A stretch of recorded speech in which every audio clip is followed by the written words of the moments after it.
सबसे पहले जीके और करंट के महत्वपूर्ण क्वेश्चंस का रिवीजन करते हैं। भारत का पहला राष्ट्रीय गैंडा प्रजनन एवं संरक्षण केंद्र कहाँ पर स्थापित किया गया है? तो ये स्थापित किया गया है पटना, बिहार में। क्या है ये? राष्ट्रीय गैंडा प्रजनन एवं संरक्षण केंद्र। ओके। डॉल्फिन प्रोजेक्ट कब प्रारंभ किया गया? तो डॉल्फिन प्रोजेक्ट प्रारंभ किया गया था सन 2009 में। और भारत का जलीय जीव जो है, राष्ट्रीय जलीय जीव कौन है? तो वो भी आपका डॉल्फिन ही है, ठीक है, गंगा डॉल्फिन। टाइगर प्रोजेक्ट कब प्रारंभ किया गया था? तो टाइगर प्रोजेक्ट प्रारंभ किया गया था 1973 यानी कि 1973 ईस्वी में। इसके अलावा आप याद रखेंगे कि एलिफेंट प्रोजेक्ट या फिर प्रोजेक्ट एलिफेंट ये कब प्रारंभ किया गया? तो 1992 ईस्वी में इसको प्रारंभ किया गया था। ब्रह्मोस विनिर्माण केंद्र कहाँ पर स्थित है? तो वह ब्रह्मोस को जो है निर्मित करने के लिए ब्रह्मोस विनिर्माण केंद्र लखनऊ उत्तर प्रदेश में स्थापित किया गया है। बेलग्रेड सर्बिया में अभी हाल ही में विश्व कुश्ती चैंपियनशिप 2022 का आयोजन हुआ और इसमें जो है भारत की तरफ से विनेश फोगाट और बजरंग पुनिया दोनों ने कांस्य पदक जीता है, ठीक है। तो दोनों ने कौन सा पदक जीता? कांस्य पदक किसने किसने? विनेश फोगाट और बजरंग पुनिया ने। क्या है ये? विश्व कुश्ती चैंपियनशिप 2022 में। Okay. All India badminton championship 2022 में पुरुष एकल का खिताब कौन जीत लिया? तो ऑल इंडिया जो बैडमिंटन चैंपियनशिप है इसमें लक्ष्य सेन ने पुरुष एकल का खिताब जीता है। ओके। भारत का पहला डिजिटल खाद्य संग्रहालय कहाँ पर प्रारंभ किया गया? तो जो पहला डिजिटल खाद्य संग्रहालय है ये प्रारंभ किया गया आपके तंजावुर, तमिलनाडु में। कृषि लागत और मूल्य आयोग के वर्तमान में जो अध्यक्ष हैं वो कौन है? तो ये भी आपका इंपॉर्टेंट क्वेश्चन है। तो ये हैं आपके विजय पाल, कृषि लागत और मूल्य आयोग के अध्यक्ष। अंतर्राष्ट्रीय एल्यूमिनियम संस्थान की बात अगर की जाए, इंटरनेशनल एल्यूमिनियम इंस्टीट्यूट की जो है इसके वर्तमान अध्यक्ष कौन है? तो ये बनाए गए हैं सतीश पाई।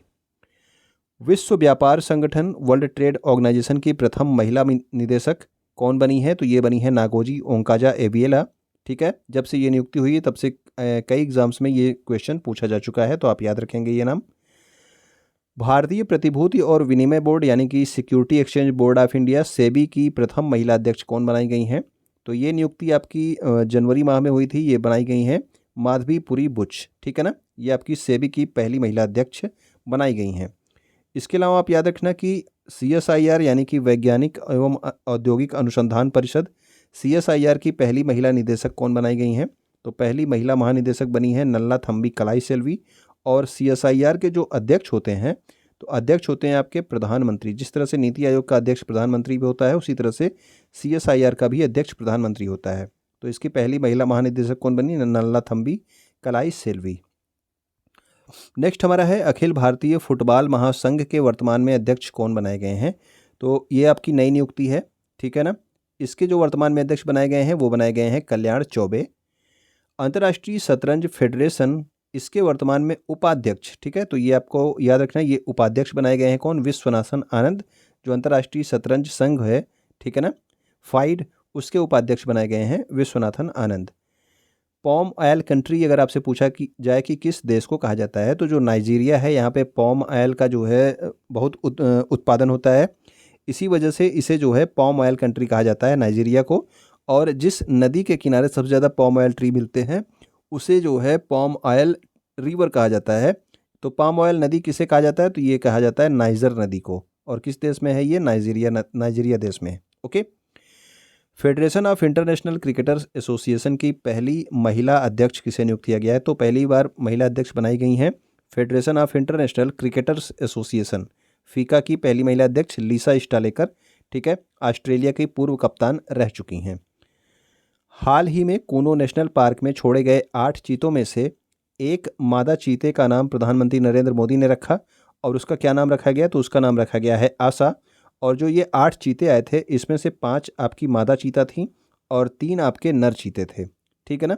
तो एक मादा चीते का नाम क्या रखा गया है? तो ये रखा गया आशा, प्रधानमंत्री नरेंद्र मोदी के द्वारा। गुजरात के 6 शहरों में आयोजित होने वाले 36वें राष्ट्रीय खेल का शुभंकर क्या है? तो आपको इम्पोर्टेंट ये भी है कि ये राष्ट्रीय खेल कहाँ पे आयोजित हो रहे हैं। तो ये गुजरात में आयोजित हो रहे हैं, गुजरात राज्य में। और इसी वर्ष आयोजित होंगे, इसी महीने के लास्ट से स्टार्ट हो जाएंगे, ठीक है ना। और अक्टूबर में 10 से 12 तारीख तक चलेंगे। और इसमें जो इसका शुभंकर बनाया गया है, ये बनाया गया है सावज को। सावज क्या है? तो सावज एक शेर का बच्चा है, ठीक है ना। G20 क्या है? तो G20 के लिए जो पीयूष गोयल के स्थान पर भारत के नए शेरपा किसे बनाया गया है? तो G20 की जो भारत में बैठक होनी है, ठीक है, उसके लिए पीयूष गोयल को पहले शेरपा बनाया गया था, लेकिन अब इनके स्थान पर नए शेरपा बनाया गया है किसे? तो ये बनाया गया है अमिताभ कांत को, ठीक है। तो अब जो आपकी भारत में अगली बैठक होगी G20 की, उसके जो शेरपा होंगे वो कौन होंगे? वो होंगे आपके अमिताभ कांत। अमिताभ कांत पहले जो है नीति आयोग के क्या थे?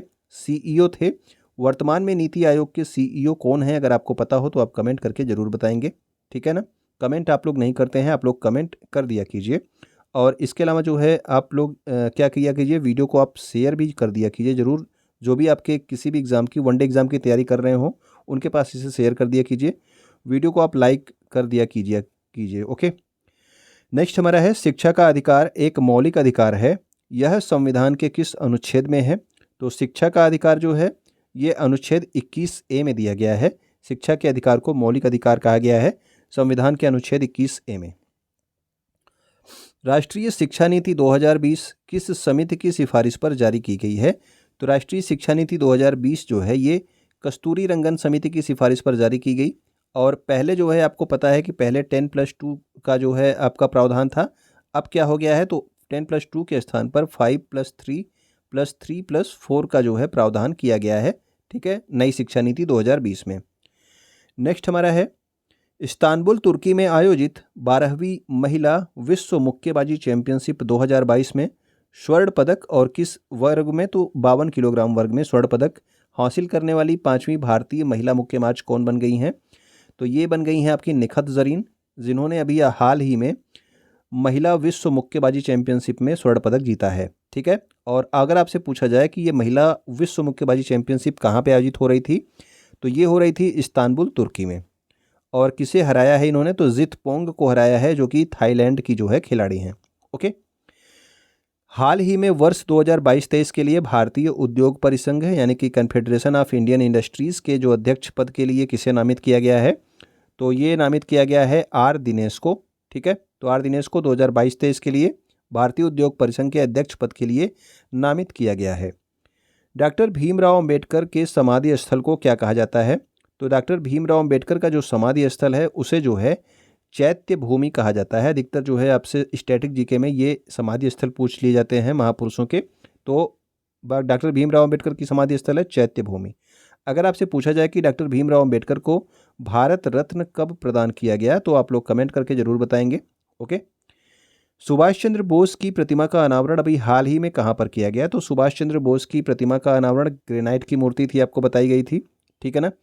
और इसका जो अनावरण किया गया ये किया गया था इंडिया गेट नई दिल्ली के पास, नई दिल्ली में इंडिया गेट के पास में। ओके, औरंगाबाद का नया नाम बदलकर क्या रख दिया गया? तो अभी जब लास्ट में उद्धव ठाकरे जब आपके मुख्यमंत्री थे, तो लास्ट में जो है अपना पद छोड़ने के पहले उन्होंने ये नाम बदला था। औरंगाबाद का नया नाम क्या किया था? तो औरंगाबाद का नया नाम हो गया है Sambhaji Nagar. Okay, world rhino day जो है ये प्रत्येक वर्ष कब मनाया जाता है? तो प्रत्येक वर्ष 22 सितंबर को जो है वर्ल्ड राइनो डे मनाया जाता है। वर्ल्ड टाइगर डे यानी कि विश्व बाघ दिवस कब होता है? तो 29 जुलाई को प्रत्येक वर्ष आपका मनाया जाता है क्या? World tiger day. International elephant day यानी कि अंतर्राष्ट्रीय हाथी दिवस की बात की जाए तो हाथी दिवस होता है आपका 12 अगस्त को। राष्ट्रीय डॉल्फिन दिवस कब होता है? तो राष्ट्रीय डॉल्फिन दिवस होता है 5 अक्टूबर को। अब यहाँ पे 3 क्वेश्चन का आप आंसर देंगे कि डॉल्फिन प्रोजेक्ट ये कब लॉन्च किया गया, अभी आपको स्टार्टिंग में बताया गया। प्रोजेक्ट एलिफेंट कब लॉन्च किया गया था, ये भी आप बताएंगे कमेंट करके। प्रोजेक्ट टाइगर कब जो है आपका लॉन्च किया गया था, ये भी आप कमेंट करके बताएंगे। ओके, वर्ल्ड राइनो डे आपका कब होता है? ये होता है आपके 22 सितंबर को, ठीक। अब नेक्स्ट हमारा है 24 सितंबर 2022 के महत्वपूर्ण करंट अफेयर्स। तो 2 अक्टूबर से 25 जनवरी 2023 तक, ठीक है, किस राज्य में खेल महाकुंभ का आयोजन किया जाएगा? तो 2 अक्टूबर से 25 जनवरी 2023 तक ये खेल महाकुंभ चलेंगे। और इसका आयोजन कहाँ पे होगा? तो इसका आयोजन होगा उत्तराखंड में, ठीक है ना। तो उत्तराखंड में खेल महाकुंभ का आयोजन किया जा रहा है। 2 अक्टूबर से 25 जनवरी 2023 तक होगा ये। सितंबर 2022 में हॉकी इंडिया का अध्यक्ष किसे नियुक्त किया गया है? तो इंडिया में जो आपका हॉकी का संघ है, तो हॉकी इंडिया, इसका जो अध्यक्ष बनाया गया है ये बनाया गया है दिलीप तिर्की को, ठीक है ना। भारत के लिए इन्होंने सबसे ज़्यादा हॉकी में मैच खेले हुए हैं, ठीक। तो दिलीप तिर्की को जो है हॉकी का अध्यक्ष बनाया गया है, हॉकी इंडिया का अध्यक्ष। ओके, 21 सितंबर 2022 को स्थापित एशिया पॉम ऑयल अलायंस। तो अभी आपको बताया गया पॉम ऑयल सबसे ज़्यादा कहाँ पाया जाता है, नाइजीरिया में, और नाइजीरिया में नाइजर नदी के पास में पाया जाता है, इस वजह से नाइजर नदी को पॉम ऑयल रिवर भी कहा जाता है। और अभी जो है ये एशिया पॉम ऑयल अलायंस की स्थापना कब हुई, तो 21 सितंबर 2022 को इसकी स्थापना की गई है, पॉम ऑयल के अलायंस की। और इसका पहला अध्यक्ष किसे बनाया गया है, तो इसका प्रथम अध्यक्ष जो है ये बनाया गया अतुल चतुर्वेदी को, ठीक है ना।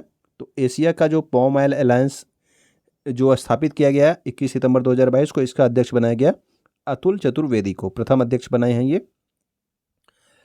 रक्षा मंत्रालय ने सतह से सतह पर मार करने में सक्षम दोहरी भूमिका वाली ब्रह्मोस मिसाइल के लिए किसके साथ अनुबंध पर हस्ताक्षर किए गए हैं, तो ब्रह्मोस एरोस्पेस प्राइवेट लिमिटेड के द्वारा जो है आपका इसके साथ जो है अनुबंध पे हस्ताक्षर किए गए। 1700 करोड़ रुपए के जो है अनुबंध किया गया है इसके लिए, किसके लिए, तो ये आपका सतह से सतह पर मार करने में दोहरी भूमिका वाली ब्रह्मोस मिसाइल के निर्माण के लिए, ठीक है ना। ब्रह्मोस विनिर्माण केंद्र कहाँ पे स्थित है, तो अभी आपको बताया गया कि लखनऊ उत्तर प्रदेश में ब्रह्मोस विनिर्माण केंद्र स्थित है, ठीक है। अगर मैं आपसे पूछ लूँ कि भारत की पहली पैरा बैडमिंटन अकादमी कहाँ पे स्थित है, ठीक है ना, पैरा बैडमिंटन अकादमी कहाँ पे स्थित है, तो आप लोग कमेंट करके बताना। नेक्स्ट हमारा है, किस राज्य सरकार ने भारत का पहला डुगोंग संरक्षण केंद्र यानी कि डुगोंग कंजर्वेशन रिजर्व को अधिसूचित किया है, तो इसकी घोषणा जो है आपका 1 से 2 साल 1-1.5 साल पहले ही हो गई थी, ठीक है ना, कि इसे जो है तमिलनाडु में स्थापित किया जाएगा। अब ये तमिलनाडु में पूरी तरह से स्थापित हो गया है और इसको जो है राज्य सरकार ने अधिसूचित भी कर दिया है, ठीक है। तो डुगोंग संरक्षण केंद्र कहाँ पे है, तो ये आपके तमिलनाडु में है, ये आप याद रखेंगे। डुगोंग क्या है, डुगोंग एक समुद्री स्तनपायी जीव है जिसको जो है समुद्री गाय भी कहा जाता है, ठीक है ना। तो ये भी आप याद रखना, समुद्री गाय किसे कहा जाता है, डुगोंग को कहा जाता है। किस राज्य के मुख्यमंत्री ने राज्य के नए सचिवालय का नाम डॉक्टर भीमराव अंबेडकर के नाम पर रखने की घोषणा की है, तो अभी जो है नया सचिवालय बनाया गया तेलंगाना राज्य में, और यहाँ के जो मुख्यमंत्री हैं KCR यानी कि के चंद्रशेखर राव, ठीक है ना, इन्होंने जो है सचिवालय का नाम जो है किसके नाम पर, डॉक्टर भीमराव अंबेडकर के नाम पर रखने की घोषणा की है। स्वदेशी शिक्षा और कला को बढ़ावा देने के लिए ई-लर्निंग प्लेटफॉर्म भारत विद्या का शुभारंभ किसके द्वारा किया गया, तो भारत विद्या का शुभारंभ किया गया है निर्मला सीतारमण के द्वारा, ठीक है ना। और इसका उद्देश्य क्या है, जो आपका स्वदेशी शिक्षा है और स्वदेशी कला है, ठीक है, इसको बढ़ावा देना इसका उद्देश्य है, और इसके लिए भारत विद्या प्लेटफॉर्म स्टार्ट किया गया निर्मला सीतारमण के द्वारा। कौन सा देश वर्ष 2023 में पहली मोटो ग्रैंड प्रिक्स विश्व चैंपियनशिप रेस की मेज़बानी करेगा, तो पहली बार जो है मोटो ग्रैंड प्रिक्स विश्व चैंपियनशिप की मेज़बानी कौन कर रहा है आपका 2023 में, तो ये कर रहा है भारत। और भारत में जो आपका F1 रेस के लिए जो आपका ट्रैक बनाया गया है वो कहाँ पे बनाया गया है, तो वो आपका ग्रेटर नोएडा उत्तर प्रदेश में बनाया गया है, ठीक है ना। तो ये भी आप याद रखेंगे कि F1 रेस के लिए जो आपका ट्रैक बनाया गया है वो कहाँ पे है, ग्रेटर नोएडा उत्तर प्रदेश में। बुद्धा इंटरनेशनल सर्किट इसका नाम है, ठीक है, बुद्धा इंटरनेशनल सर्किट इसका नाम है, ओके। तो यहीं पे जो है आपका 2023 में मोटो ग्रैंड प्रिक्स विश्व चैंपियनशिप रेस की जाएगी। तो मोटो GP जो होता है ये आपका किसकी रेस होती है, बाइक की, ये भी आप याद रखना। वर्ष 2023 में कौन सा देश 15वें ब्रिक्स शिखर सम्मेलन की अध्यक्षता करेगा, तो अभी आपको बताया गया कि 2022 में कौन कर रहा है, तो 2022 में सारी अध्यक्षता चीन कर रहा है, ठीक है ना। तो चीन कर रहा है, तो ये आपका C से चीन हो गया। इसके बाद अगला जो है S से क्या है, तो S से आपका साउथ अफ्रीका है। तो अब अगले साल 2023 में जो अध्यक्षता करेगा वो साउथ अफ्रीका करेगा। ये इसी तरह से लाइन से चलता है इसकी अध्यक्षता, ये भी आप ध्यान रखेंगे, ठीक है ना। तो साउथ अफ्रीका जो है 2023 में ब्रिक्स की अध्यक्षता करेगा। तो ये हमारे महत्वपूर्ण करंट अफेयर्स और जीके के रिवीजन थे। उम्मीद करता हूँ कि चीज़ें आपको अच्छी लगी होंगी, तो आप अपने दोस्तों तक इसको शेयर करेंगे। वीडियो को आप यहाँ तक देख रहे होंगे तो लाइक भी कर ही चुके होंगे, और वीडियो देखने के लिए आपका बहुत बहुत धन्यवाद।